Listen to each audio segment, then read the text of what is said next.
তোমার দাদা আজকে দই কাতলা করবে, তার জন্য দেখো এই যে কাতলা মাছ আমি নুন হলুদ মাখিয়ে, এই যে তেলটা গরম হয়ে গেছে, আমি তেলে ছাড়বো। এই যে বাবা চলেই যাই, ফাটাং ফাটাং করে শাক দিতে পারে। ওরে বাবা, এই যে দই কাতলা কাটবে বলে নিজেই আনাজ করছে, নিজেই করছে সব কিছু। তো যাই হোক বন্ধুরা, এখন দই কাতলা হবে। দই কাতলা আমি মাছগুলো ভেজে রেখে দিই, তারপরেও এসে রান্নাটা করবে।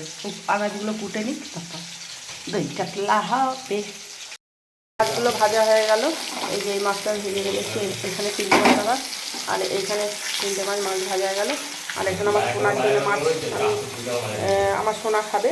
প্রত্যেক দিনের মাছ প্রত্যেক দিনই করে দিতে হয়, এটা বন্ধুরা তোমরা জানোই। তো এই সোনার জন্য মাছ রাখা আছে, ওর এটা এই মাছটা হয়ে গেলে এটা হবে। দেখো তোমার দাদা এখানে পোস্ত আর কি, এটা বাদাম তো দেখি, কাজু বাদাম বাড়ছে। দেখো তোমার দাদা বাড়ছে, এই দেখো দেখে নাও কেমন বাড়ছে দেখো।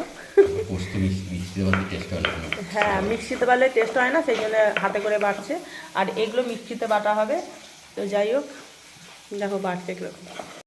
নুন হলুদ দিয়ে এই যে আলু কেটে রেখেছি, নুন হলুদ দিয়ে আলুটা ভাজবো। আর এখানে তেলটা ওই তেলেতেই নুন হলুদ দিয়ে আলুটা ভাজবো, ওই তেলেই নুন হলুদ দিয়ে আলুটা ভেজে নিলাম। এরপর সব কিছু দেওয়া হবে মশলা। এরপর তোমার দাদা আসছে এখানে রান্না করতে। এর মধ্যেই আমি পেঁয়াজ, তেজপাতা আর লঙ্কা ফোড়ন দিয়ে দিয়েছি, দিয়ে আমি নাড়ছি। এখানে আলুটা ভাজা হয়ে গেছে। এই যে তোমার দাদা দই কাতলা করছে। এবার আমি সমস্ত কিছু বেটে ফুটে দিয়েছি, এনে খুন্তি নাড়ছে, খুন্তি।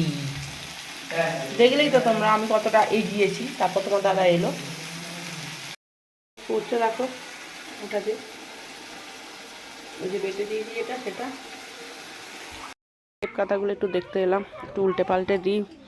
রোদরা এবার চলে যাচ্ছে আস্তে আস্তে, ভালোই গরম হয়ে গেছে বন্ধুরা।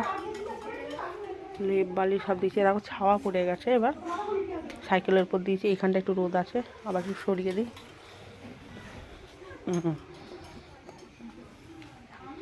রোদের পিছনে পিছনে দৌড়াতে হচ্ছে। হয়ে গেছি। এটা কালকের টক, টক কখনো নষ্ট হয় না। লঙ্কা মাখিয়েছি, দেখেছো টকে লাল লাল লঙ্কা। আমার টকে লঙ্কা না দিলে ভালো লাগে না।